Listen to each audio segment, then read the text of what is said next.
Estimados amigos, estimados irmãos, mais uma vez as nossas saudações fraternas a todos que nos assistem, que nos ouvem a partir desse momento.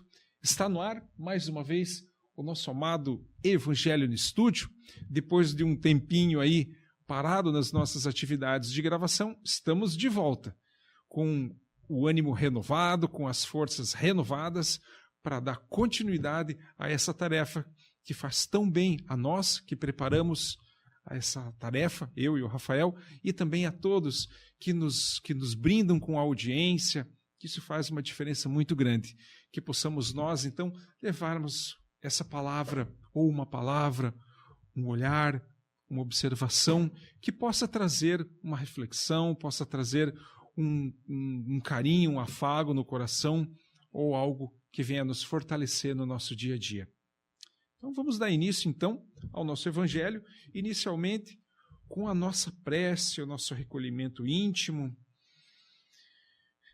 rogando a Deus, o nosso Criador, o Pai da vida, do cosmo, e a Jesus, o nosso Mestre, o nosso amigo de todos os momentos, e o nosso anjo guardião, que nos envolva em vibrações de paz, em vibrações de reerguimento, em vibrações de muito bom ânimo, para que possamos dar continuidade à nossa caminhada, à nossa missão nesse planeta. Obrigado, Deus Pai, pela oportunidade da vida, pela casa que nos abriga, pelo alimento que nos mantém vivos. Obrigado por aqueles que temos ao nosso lado, ao nosso trabalho. Enfim, a tudo nosso muito obrigado. Rogamos que Jesus ilumine o nosso caminho, fortaleça o nosso coração e que tenhamos nas nossas mãos as atitudes e o exemplo do Mestre Jesus. Que assim seja. Então, pessoal, com renovada alegria, retornamos ao nosso Evangelho no Estúdio, hoje com um tema, mais uma vez, extremamente atual: a cólera, ou a raiva, não a doença, a raiva, mas aquele sentimento que, como comentava com o Rafael agora há pouco, também surgiu em mim quando eu estava em deslocamento, dirigindo, vindo até aqui o nosso estúdio, e a gente tem que cuidar um pouco com isso, sabe, porque está em volta da gente aí o tempo todo. Então, o Evangelho segundo o Espiritismo nos diz assim, o item 9, a cólera. Vamos lá. O orgulho vos induz a julgar-vos mais do que sois, a não suportardes uma comparação que vos possa rebaixar, a vos considerardes, ao contrário, tão acima dos vossos irmãos, quer em espírito, quer em posição social, quer mesmo em vantagens pessoais, que, ao menor paralelo, vos irrita e aborrece. O que acontece, então? Entregai-vos à cólera, à raiva. Pesquisai a origem desses acessos de demência passageira que vos assemelham ao bruto, fazendo-vos perder o sangue frio e a razão. Pesquisai e quase sempre deparareis com o orgulho ferido, que vos faz repelir, coléricos, os mais ponderados conselhos, senão o orgulho ferido por uma contradição?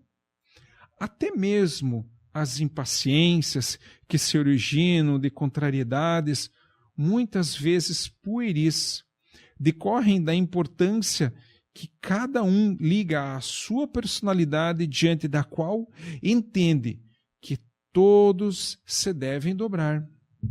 Em seu frenesi, o homem colérico, irritado, a tudo se atira, à natureza bruta, aos objetos inanimados, quebrando-os porque lhe não obedecem. Ah, se nesses momentos pudesse ele observar-se a sangue frio, ou teria medo de si próprio, ou bem ridículo se acharia.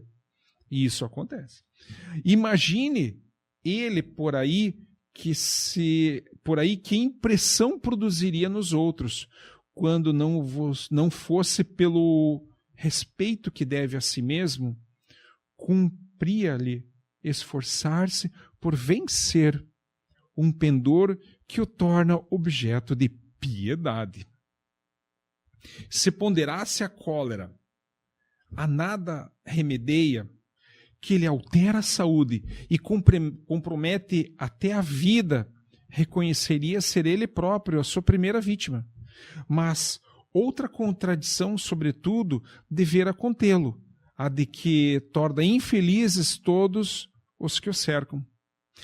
Se tem coração, não lhe será motivo de remorso fazer que sofram os entes que mais ama? E que pesar mortal se, num acesso de fúria, praticasse um ato que houvesse de deplorar toda a sua vida? E como isso acontece, né, pessoal? Em suma, a cólera não exclui certas qualidades do coração, mas impede se faça muito bem e pode levar à prática de muito mal. Isto deve bastar para induzir o homem à prática de esforçar-se para dominá-la. O espírito, ao demais, é concitado a isso por outro motivo, o de que a cólera é contrária à caridade e à humanidade cristã. Esse texto é de um espírito protetor, intitulado Um Espírito Protetor, em Bordeaux, de 1863. Mas nós temos um outro texto também pequenininho aqui de Hahnemann, que é o item 10, que me permitam, eu vou ler também, e depois a gente faz algumas considerações rapidamente. E diz o item 10 assim do Hahnemann: segundo a ideia falsa, muito falsa, de que lhe não é possível reformar a própria natureza, o homem se julga dispensado, e na imaginação dele, de empregar esforços para se corrigir dos defeitos em que uma boa vontade se comprasse, ou que exigiriam muita perseverança para serem extirpados.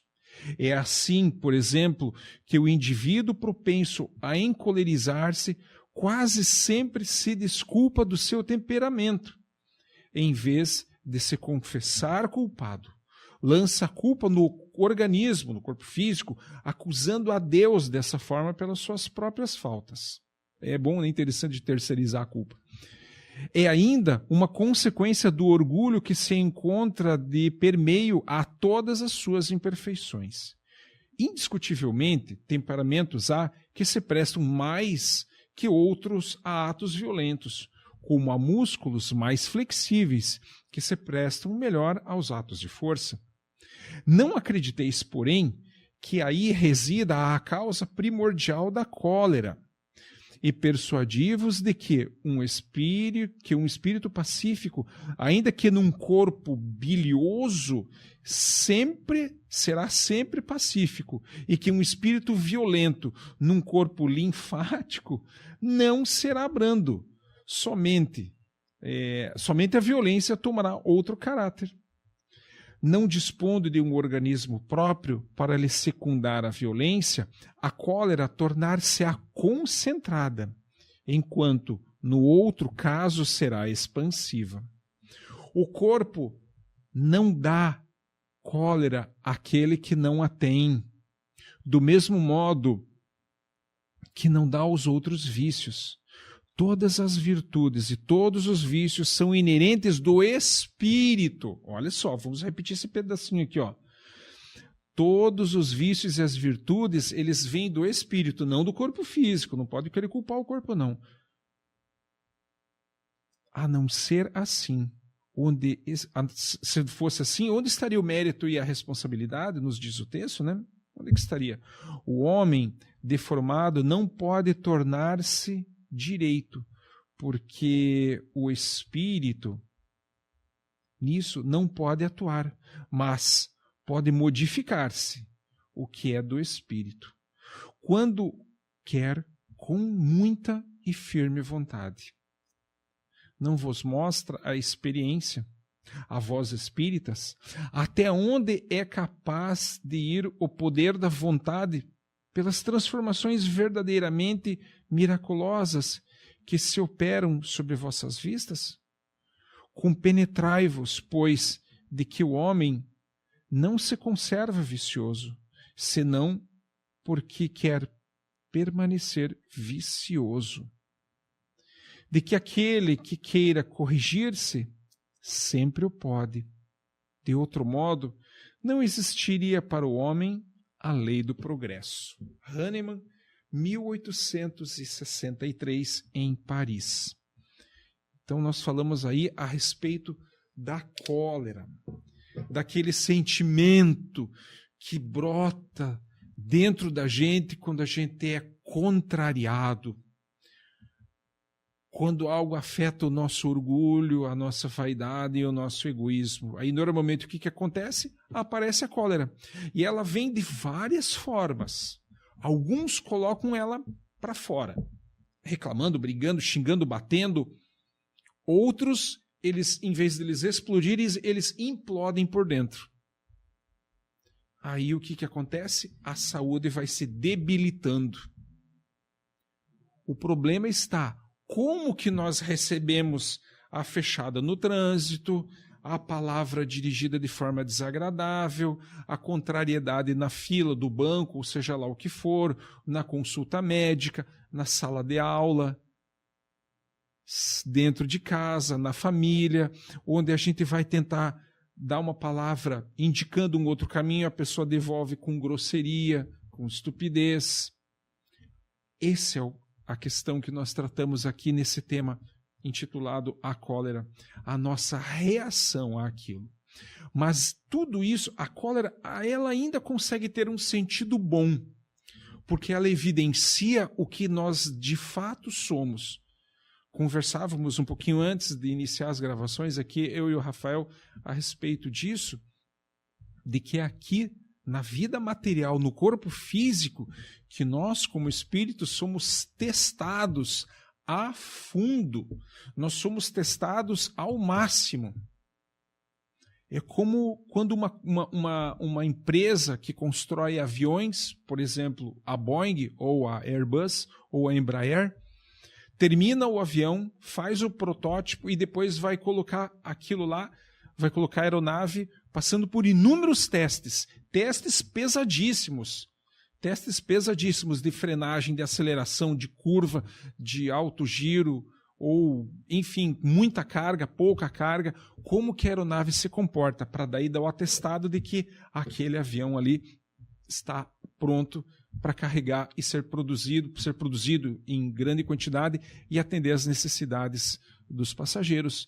Da mesma forma, a gente passa por isso, por essas perturbações, para que fique evidente em qual nível a gente se encontra de escala espiritual. Em qual nível nós nos encontramos? Acredito que todos devem ter alguma lembrança de um desenho da Disney muito antigo do Pateta, chamado Senhor Volante, em que aquele personagem que quando ele está caminhando ele é uma pessoa ótima, mas quando ele dá a partida no carro ele se transforma num monstro verdadeiro, que desrespeita todo mundo, sai atropelando todo mundo, não respeita nada nem ninguém. Isso mostra como ele é, como nós somos, como nós nos comportamos. Então vejam que até nas coisas complicadas dá para tirar alguma coisa de útil.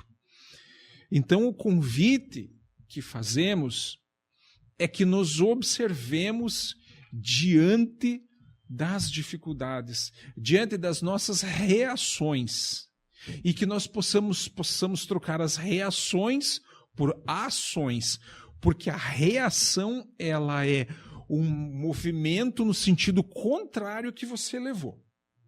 A ação ela é pensada, a reação ela é instintiva. A reação vem do inconsciente, a ação vem do consciente. Espera aí, então quer dizer que se eu estou andando na rua e um cachorro sai de uma casa e me morde, eu vou sair correndo e vou morder ele também? Não. Não seria essa uma atitude lá muito racional. Ou dar um chute, dar alguma coisa ao animal. Às vezes precisa tomar uma atitude para se preservar.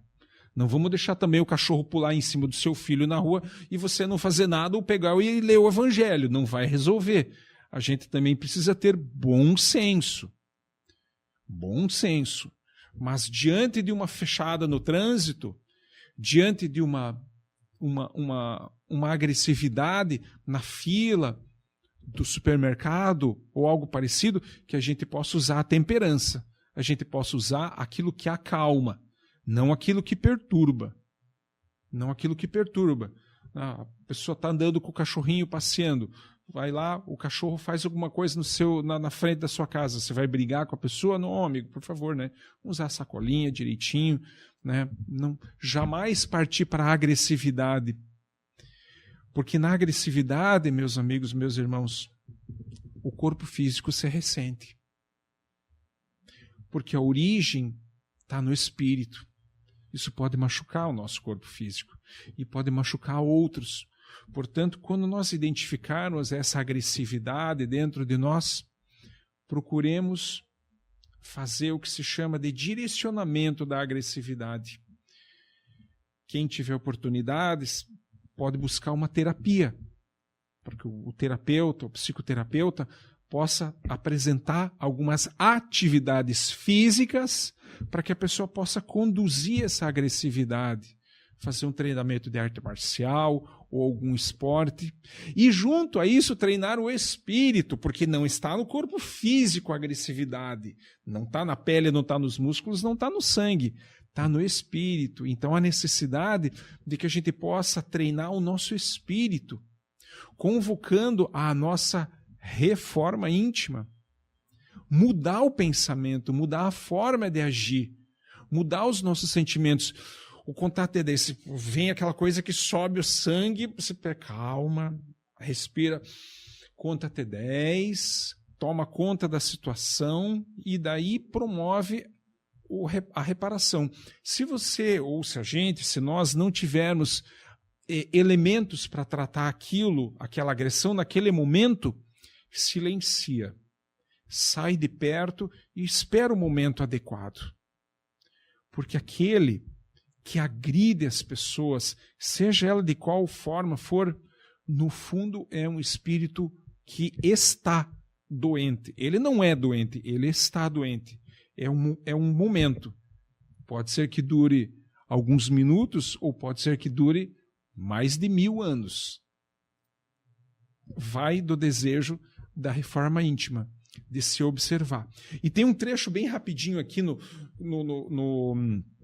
nosso evangelho que fala que se a pessoa pudesse ver, se sentiria ridícula. E na verdade pode. Na verdade pode. Já tivemos oportunidade de ver isso nas atividades mediúnicas que desempenhamos há muito tempo atrás, lá no Centro de Estudos Espíritas Francisco de Assis, no trabalho mediúnico, onde a entidade sofredora se apresentou no trabalho mediúnico de assistência e reclamou um monte de coisa e tal. E aí o que o orientador espiritual fez? Colocou na frente dele uma tela, no plano espiritual, uma tela mental, onde apareceu tudo o que ele fez na vida. É as câmeras que ficam gravando tudo que a gente faz. E ele se sentiu muito, muito mal. No livro Memórias de um Suicida também tem tem uma passagem muito próxima a essa. Então, meus amigos, tudo está gravado no plano espiritual. Tudo. Tudo. O apóstolo Paulo nos diz que nós estamos rodeados por uma nuvem de testemunhas. Rodeados. Não ache que quando você está sozinho ninguém está vendo. Tem outros espíritos vendo. E além dos espíritos vendo, existe algo que é implacável, que está registrando tudo, chamado consciência.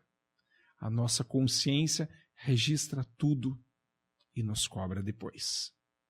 Então, que possamos, através dessa leitura, dessas breves palavras, que a gente possa aí buscar forças para reformar isso que não está legal dentro da gente, para que possamos, no dia de amanhã, sermos um pouquinho melhor do que fomos no dia de hoje.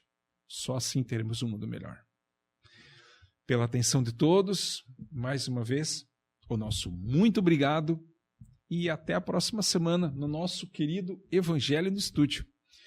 Que Deus, nosso Pai, Jesus, nosso Mestre, possam abraçar com muito carinho a todos os que nos assistem. Até a próxima.